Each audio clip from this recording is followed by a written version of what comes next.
Hey, what's up, guys? Once again, thank you so much for listening to the Leadville Logs or watching it if you were watching it on YouTube. If you're watching on YouTube, go ahead and subscribe to the Texas Pod YouTube channel.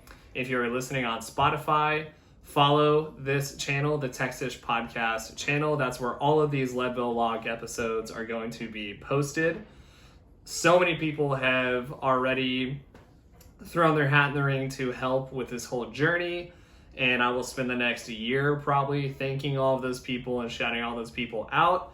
A couple of key people that I want to plug right now. One, Atreyu Running Company. Go check them out. Go check out their Instagram page. Go check out their shoes. These are the shoes that I have been training in. I wear the base model on almost every run. I wear the artist for every track workout or every long run. Have gotten to work with them on the development of the base trail shoe, their first trail shoe. The pre-sale link for that is live right now. So go visit their website, sign up for the pre-sale for the base trail model, but also pick up a pair of the shoes that are available and use the code Gunner15 at checkout. Get 15% off of that pair of shoes. Once again, that's Gunner15 at Atreyu. You'll get 15% off of your shoes. I would not say anything about shoes specifically unless they were legit the best I'd ever worn. I've tried all the other brands for the most part. These are legit the best shoes I've ever worn. They honor simplicity. It's everything you need and none of the things you don't. So go get a pair right now. Sign up for the Base Trail pre-sale and get yourself a pair of shoes for 15% off. The other group that I want to shout out really quick is Force of Nature. With all of this running, all of this movement, all of this working out, I need so much food. And Force of Nature has been an absolute godsend because everything I get from them, I know has not just been sustainably farmed, it is sourced from regenerative farms and ranches.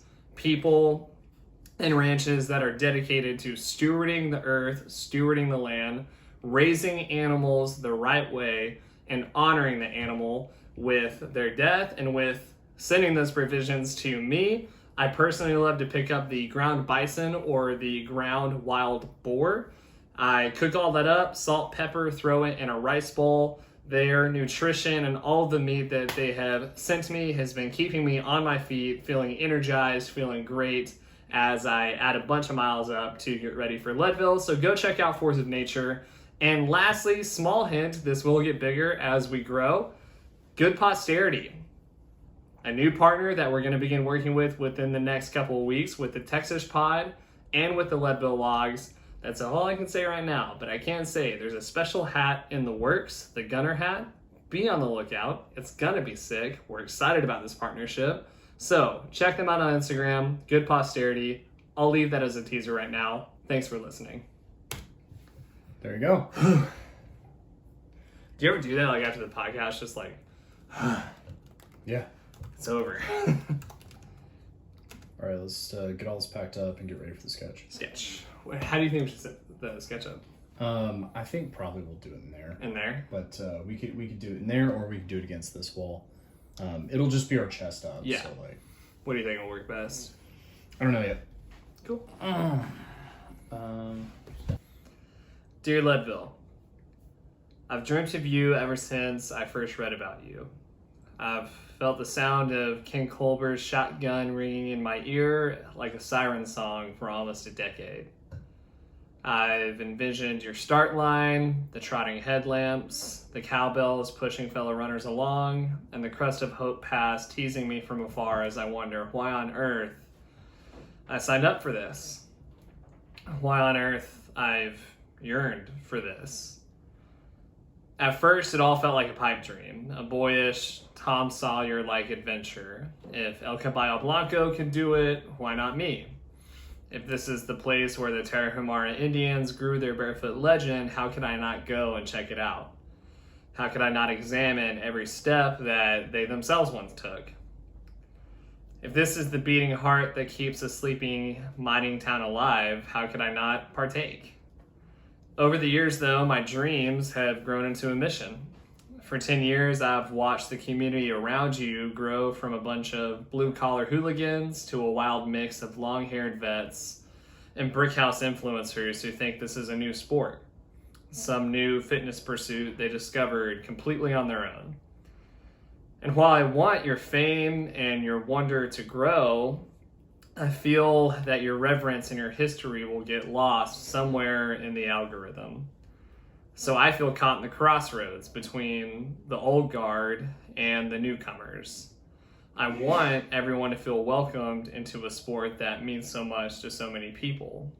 A sport that has saved and changed many lives. A sport that turns hubris into humility.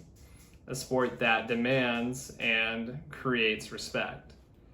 So as I wake up every day thinking about you, Leadville, I can't help but hope to do you justice, to document your storied history, your majestic draw, and your legendary future. I can't help but hope to show people, be it 10, 100, or 100,000, that crossing your finish line is bigger than an Instagram post. That going up and over Hope Pass and then back again isn't for ad dollars and accolades. That you are home to a community that has given people a family, that has given people a purpose, that has pushed people like me to see past their own perceived limitations, to commit and never quit, to fall in love with suffering and struggle, and in doing so, fall in love with life. So Leadville, I'm coming for you in August with pure intentions, and gosh dang it, I'm going to enjoy the ride. So yeah, I wrote that letter as my best way of saying this is why Leadville.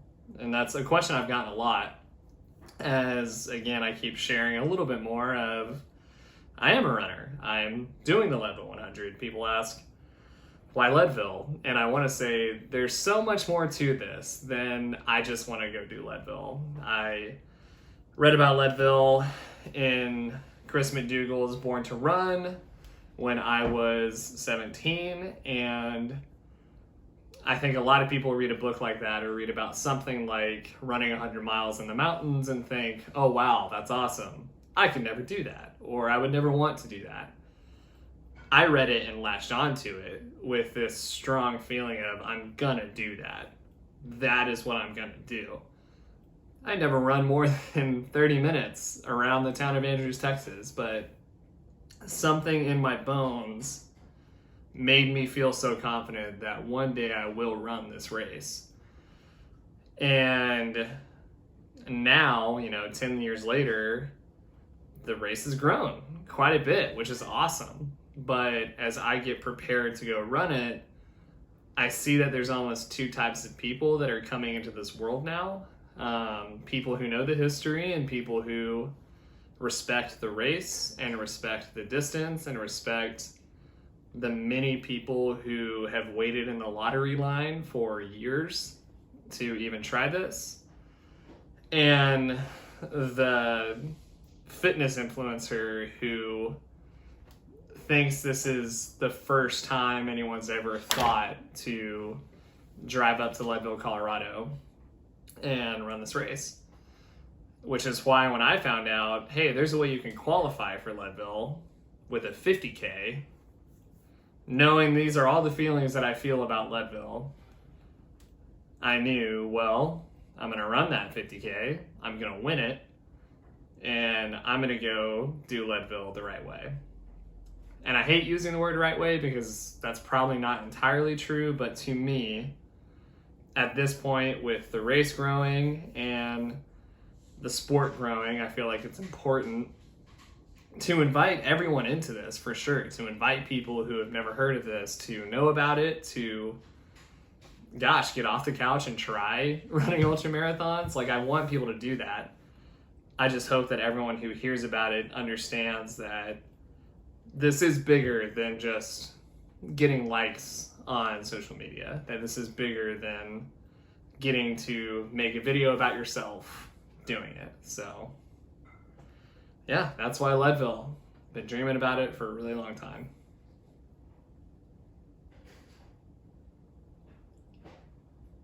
What? Bye, y'all. Bye, y'all.